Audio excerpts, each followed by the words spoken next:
Shalom and welcome to Temple Talk. This is Yitzhak Reuven speaking to you from south of Jerusalem. Today is the 14th day of the month of Tammuz, 5783. It's July 3rd, 2023. This coming Shabbat, we'll be reading Parshat Pinchas in the book of Numbers, beginning with chapter 25, verse 10, concluding with chapter 30, verse 1. And this Thursday is the 17th of Tammuz, Shva Esrei B'Tammuz, and it's a fast day, which we'll be talking about soon. I am recording Temple Talk this week, you might have noticed, a day early. Today is the 14th of Tammuz, as I said, and the 3rd of July, because tomorrow I will have a very busy schedule, and I won't have time to record Temple Talk, so I'm recording it a day early. And so I'll be talking a little bit about current events in today's broadcast. So by the time you hear it, even if you hear it when it's first posted tomorrow evening on the 15th of Tammuz and on the 4th of July, then it might be a little out of date, but that's just the way it is. This morning, Israeli troops entered into the northern Samarian city of Jenin, Arab city, which has become a center of terror over the past year or 2 years. The most, if not all, I guess most of the terror attacks, fatal terror attacks, which have taken the lives of some 28 Israeli civilians over the past few months alone, have all originated from Jenin.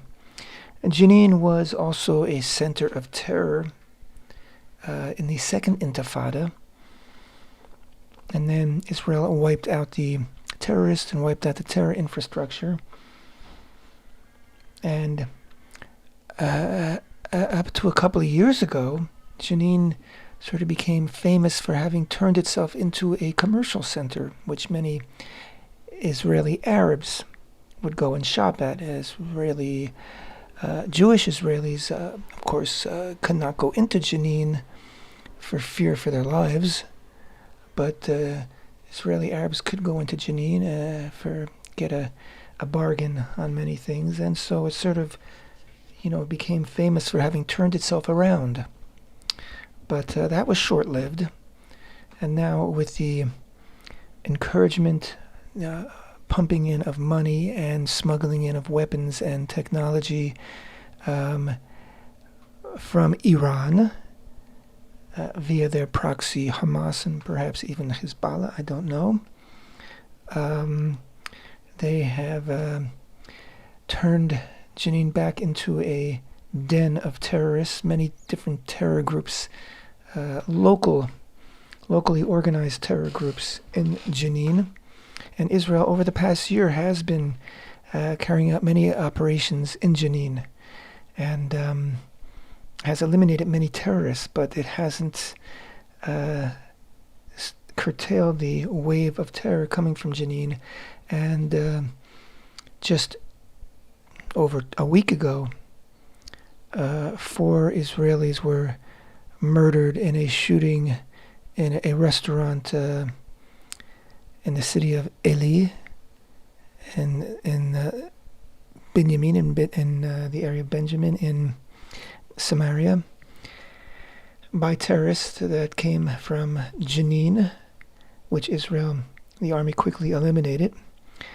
And then following that, 2 other incidents, besides other attempts at terror, 2 other incidents which I guess convinced our government and the heads of the army that the long-anticipated action to be taken in Jenin couldn't wait any longer. One of those was that when Israeli troops went into the city just a few days ago to make arrests, which often becomes a shootout.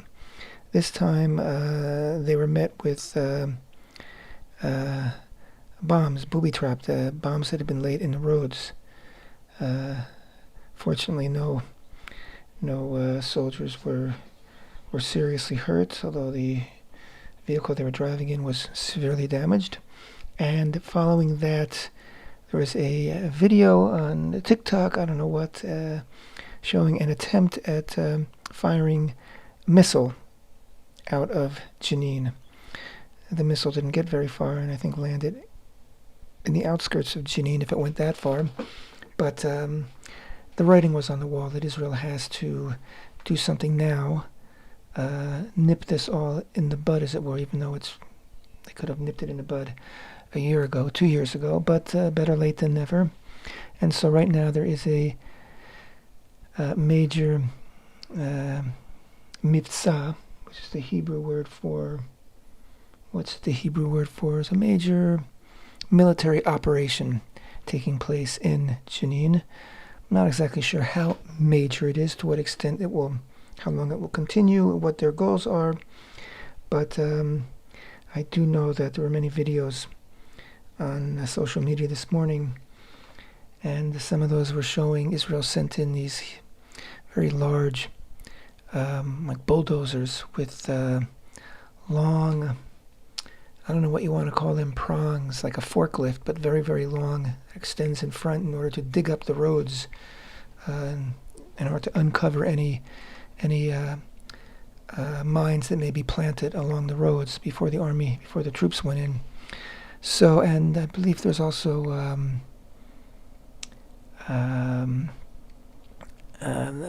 brought in some support from the air. I'm not sure if it was helicopters or drones, but it's a fairly major thing. Of course, it's still going on, and again, when you're hearing this, I don't know if it will still be going on or what the results would have been. I do know the early results were that a number of terrorists were killed, and our troops were, Baruch HaShem, okay. You may have seen a post that I've posted on our Facebook page, a video of a commander, IDF, Israeli Defense Force commander, saying a prayer. Really, it's an official prayer, saying it to his troops before sending them into Jenin. A prayer, of course, for victory and for God to protect over the troops. And, of course, Israel is, by and large, united in supporting our troops, of course, in supporting this mission. How many innocent people have to die before action is taken? That's always the question. And should have happened sooner, but it's happening now. And what does this have to do with the parsha? Well, this parsha this week, as I mentioned before, is Parshat Pinchas, beginning in the book of Numbers, chapter 25, verse 10, and it's really the continuation, the denouement, is that the word? The conclusion of an episode that we read in last week's parsha. Of course, last week's parsha, which went by the name of Balak, talked about Balak's hiring the heathen prophet Bilam and asking him to curse Israel. And of course, he was unable to curse Israel because Hashem would not allow him to utter a curse. Instead, only blessings came out of his mouth. But when he parted from Balak and went back to his hometown, he gave him some words of advice, it seems. And his words of advice were like this: as long as Israel is united, as long as Israel is acting righteously, they're impervious, they're blessed. You can't harm them. The only way you can find a chink in their armor, as it were, is if you cause them to sin, if you cause them also to fight among themselves. Then they become vulnerable, because then Hashem is angry with them. And so it would seem that based on his advice, we came across the following situation where, as we read again in last week's parsha, the very conclusion, the Israelite men were being enticed by the Midianite women, by the women of Moab, and actually the women of Moab. And as our sages described it, it's not described in detail in the Torah itself, but our sages say that the the Moabites opened up stands, to sell things. And they would put their young women, at the stands. They were the sellers, and so they would entice the Israelite men not only to sleep with them, but to worship their idols. And they had a particularly nasty idol that the Israelites were enticed into worshiping, bowing down before, wittingly or unwittingly, and this led to tremendous licentiousness among the Israelites, who just began chasing the Moabite women. And the climax of the entire episode is when a leader, one of the leaders of the tribe of Shimon, comes with a Midianite woman and brings her right to the entrance, right before the entrance of the tabernacle, where Moshe and Eleazar, the Kohen, the son of Aharon, of course Aharon is no longer with us, and all the other elders were there, and he brazenly beds this woman right in front of everyone, and nobody seems to know what to do. I mean, we read these words.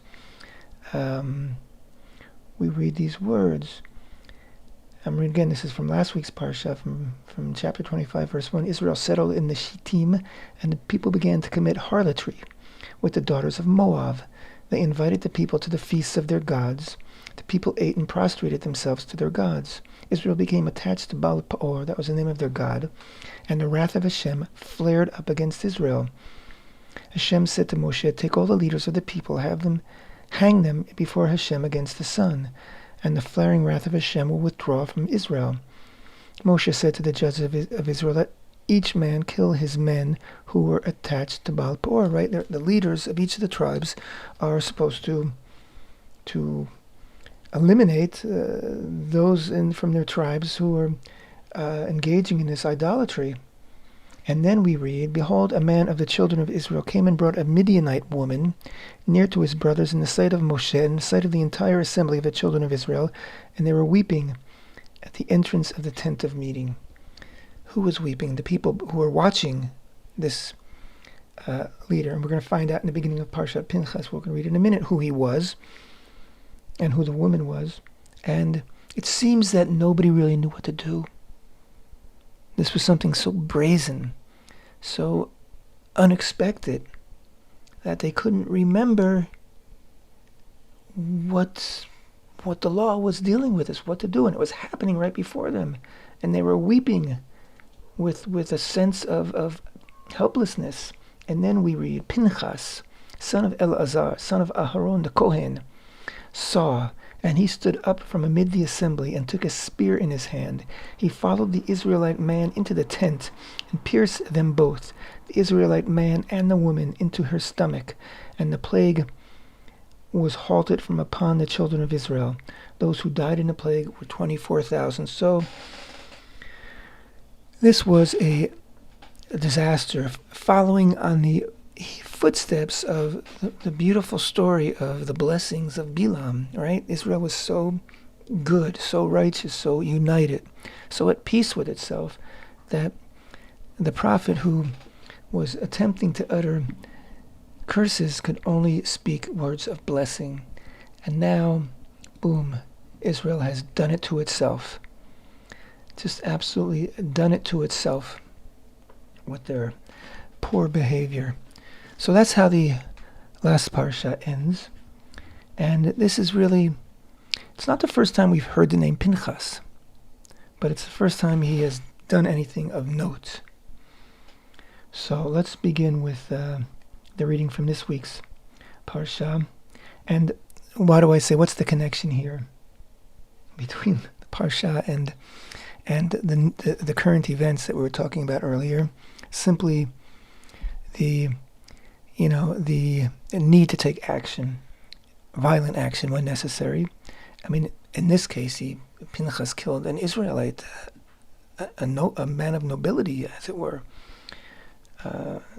In the case of our troops, thank God, our wrath is aimed at our enemies, and hopefully we will take them down one by one. But the point is, there's a time when you have to take action, and so we're going to find out now what inspired Pinchas and what motivated him, and how was this okay? I mean, he killed somebody. The person wasn't arrested. He wasn't brought before a judge. He didn't have a trial. He wasn't sentenced. It was what they call today extrajudicial. Is that it? Extrajudicial killing, assassination. It's exactly what it was. Okay, so let's begin.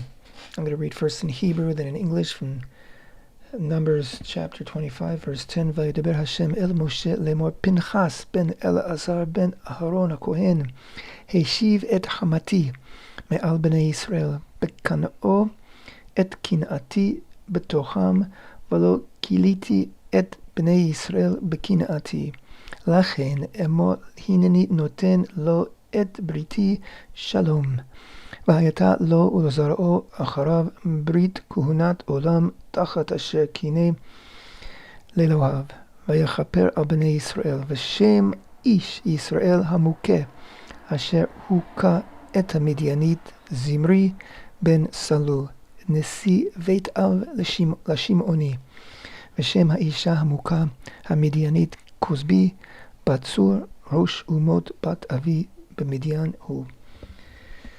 Hashem spoke to Moshe, saying, Pinchas, son of Eleazar, son of Aharon the Kohen, turn back my wrath from upon the children of Israel, when he zealously avenged my vengeance among them. So I did not consume the children of Israel in my vengeance. Therefore say, Behold, I gave him my covenant of peace, and it shall be for him and his offspring after him a covenant of eternal priesthood, because he took vengeance for his God, and he atoned for the children of Israel. And the name of the slain Israelite man who was slain with the Midianite woman was Zimri, son of Salu, leader of a father's house of the Simeonites, from the tribe of Shimon. And the name of the slain Midianite woman was Cozbi, daughter of Tsur, who was head of the people of a father's house in Midian. Okay. And following this, Hashem tells Moshe, get your people ready. You are going to fight the Midianim and the Moabites. You're going to destroy them for what they've done to you. Okay.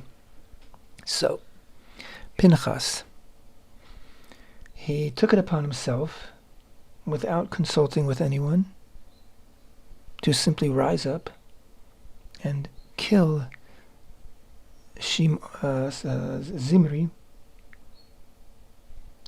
son of Salu, Zimri ben Salu, who was in the midst of performing this most hideous transgression in front of Moshe, in front of the tent of meeting. Just unacceptable. But again, nobody seemed to know what to do. And so Pinchas just did it. Okay. And Hashem says this. He refers to Pinchas as the son of Eleazar, son of Aharon the Kohen, who turned back my wrath from upon the children of Israel, and he zealously avenged my vengeance among them. Now, you have to understand that in Hebrew, the same word, same base word, kin'ah, which is jealousy or zealotry, is used, is translated both as zealously and avenged and vengeance. Okay, so using two different words in English from the same word in Hebrew. So basically, Hashem, he was his kin'ah, his zealotry, his anger was so aroused that it took this action of pure zealotry on the part of Pinchas in order to assuage, as it were, Hashem's vengeance. Now, we read about Pinchas, I mentioned before, we read about Pinchas once before in the Torah, and that was when we read that, give me one moment, we read that in Exodus 6:25, when there was a census, not a census, but they were discussing the lineage of the people, and it said Eleazar, the son of Aharon, right? Eleazar, who's the Kohen Gadol right now. Eleazar, the son of Aharon, took for himself one of the daughters of Putiel for a wife, and she bore him Pinchas. Who was Putiel? Well, our sages say that Putiel was another name for Yitro, father-in-law of Moshe. And so Eleazar took a daughter of Yitro as his wife.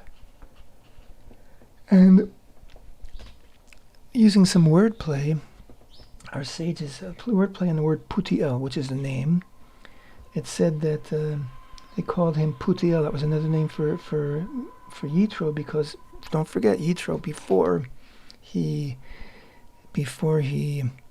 met with Moshe at Mount Sinai and heard of all the great things that Hashem had done, he was an idolater, and he had worshipped all the different gods in the world. And so this word Putiel, our sages say it's a play on the word lefatom, to fatten up, that they would fatten up the cows and the bulls. They would fatten them up in order to make offerings, sacrifices to their idolatrous gods. Okay. And so it was a bit of a derogatory understanding of who this Putiel was, right? Kind of a negative, certainly a negative connotation. And so, again, picking up from there, back to our Parshat Pinchas, again, our sages in Midrash say that, why did Hashem say to Moshe, Pinchas, son of Eleazar, son of Aharon, the Kohen, why did he quickly say out the lineage of Pinchas to Aharon? Because, according to the Midrash, there were Israelites who were very upset. Who is this guy? He just came and murdered somebody, right? He's a murderer. And obviously he gets his thirst for blood from the fact that his mother was the daughter of someone who was an idolater and who would fatten up, and then slaughter the cows and bulls for idol worship. So in order to clear the air, in order to silence these people who, despite the fact that he killed someone who was in the midst of a repugnant transgression, and despite the fact that having done so, the plague that had taken the lives of 24,000 Israelites ended, there were people who said, we live we have a law. You can't just take people's lives into your own hands. And some of it may have been sincere, and some of it may have been cynical. Let's face it. Some of these people, I'm sure, involved in the overall licentiousness were not necessarily so pleased that it all came to an end, and they would love to have been able to point an accusing finger at Pinchas, but no. Hashem said, no, he's the grandson of Aharon, and Aharon was known as a man of peace, right? Aharon had been the high priest, the Kohen Gadol. So there's no blemish on this boy, Pinchas. And also, Hashem talks about his kin'ah, his zealotry. And we learn from this that there is a law that is sort of above the law, and that is when someone is motivated by a pure, it has to be pure, a pure sense of zealotry for HaShem, then he can do what Pinchas did. And that had Pinchas had any iota of any ulterior motive in killing Zimri, had he had an argument with him the day before, or had a grudge against him from years ago, or anything, then he would have been guilty of murder. But there was no such thing. His motivation was absolutely pure. And seeing that the Moshe didn't know what to do in this situation, he acted out of zealotry for Hashem's name, for Hashem's honor. And that was the motivation for his action, and therefore he was rewarded. He was rewarded greatly. He was rewarded with the covenant of peace, and he would become a Kohen. So you may say, well, wasn't he the grandson of Aharon? Isn't he a Kohen already? Well, no, because when Aharon and his sons were told that they were going to be Kohanim, priests, and that it is a hereditary thing, it was going through Aharon and his sons and the children that they would bear. But Pinchas he was already on the scene. He was already born. And so he didn't come under that definition. He was already there. And so now he is being given the status of a Kohen. So it's also very interesting. Again, a Kohen is, especially the one who would become a Kohen Gadol. Would he? I'm not sure of that, but he would lead Israel into war. That we'll read about later in the closing chapters of the Book of Numbers. He did this act of zealotry, which was violent but necessary, and as far as Hashem was concerned, completely justified. So who are we to question it? Of course, the question always is, well, what about today? Can someone take it upon themselves when they feel the need? Well, it's one of those things that if you have to ask, it's not zealotry, right? If Pinchas had paused and said to Moshe, what are we supposed to do here? He wouldn't have gotten credit for being motivated purely by zealotry, because it meant that he had different scenarios on his mind, let's say. He wasn't sure what to do. Here, it was just, he was motivated.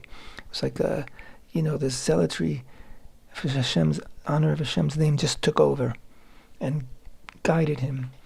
And of course, the one personality who is most associated with Pinchas in our tradition is, of course, Elijah the prophet, who we know was a very zealous prophet.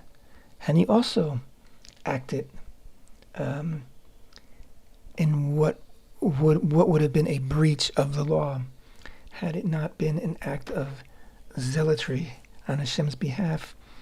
And that, of course, is the showdown that he organized between himself and the prophets of Baal on Mount Carmel, which is in northern Israel, near the coast, Mediterranean coast, near the city of Haifa.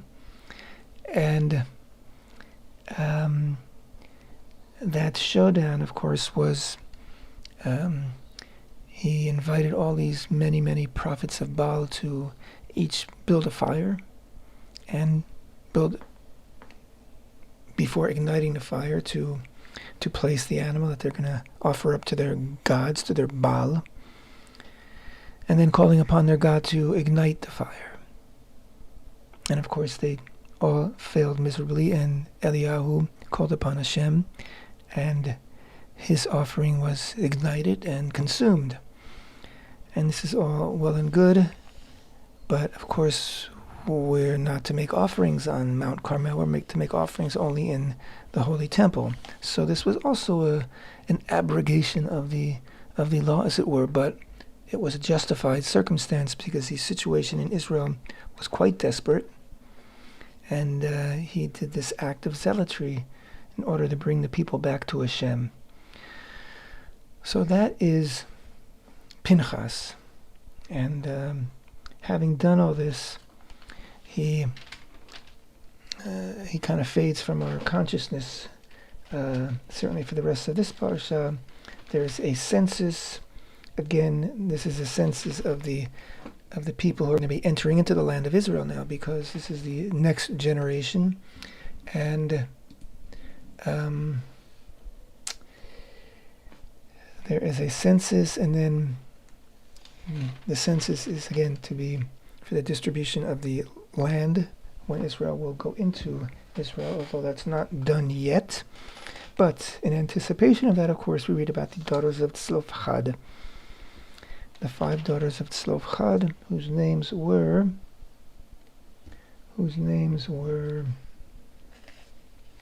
Machlah, Noah, Choglah, Milcah, and Tirtzah. And their father Tzelophehad had died. They had no son. He had no sons. They had no brother. And of course, these laws of inheritance all went through the male.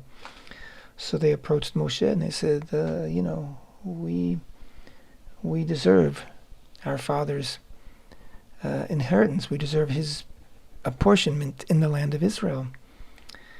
And so Moshe, not having an answer for them, consulted with HaShem, who said they're absolutely right. So these 5 daughters of Tzelophehad, whose names are mentioned here twice, and mentioned before this even, and we mentioned again after this, they are actually quite famous. They are part of a line of righteous women who not only accompanied but led and were major, significant, and essential factors in Israel's surviving their slavery in Egypt and Israel's making it into the land. And in fact, being as the Israelite women were not involved. First of all, they weren't involved in the sin of the golden calf. They refused to give over their gold for that purpose. And they also were not involved in the sin of the spies. So right now, there are many more women in Israel than there are right now, meaning in this parsha, than there were men, because all the men of the generation that left Egypt are dead. The one remaining exception is Moshe, who will soon be in this parsha. He's told to go up to the mount and to be gathered up to his people, although it won't officially happen for us till the end of the book of Deuteronomy, which we're going to be beginning to read in 2 weeks. But so there's a surplus of women right now, and that was the situation when they entered into the land. Anyway, the parsha then goes on to list all the details of all the offerings that are made on Shabbat, the additional Musaf offerings on Shabbat, the daily offerings during the week, the Musaf offerings on Shabbat, and of course on Rosh Chodesh, on the new moons, the new months, and of course on mentions the holiday of Sukkot, which each day has a different number of offerings, and of course Shmini Atzeret, the 8th day assembly. I see that my time's about up. Again, may HaShem protect and guide and lead our troops in Jenin, and may they reap tremendous success, and may we all reap the benefit of this mission to eliminate the terror that's originating from that city.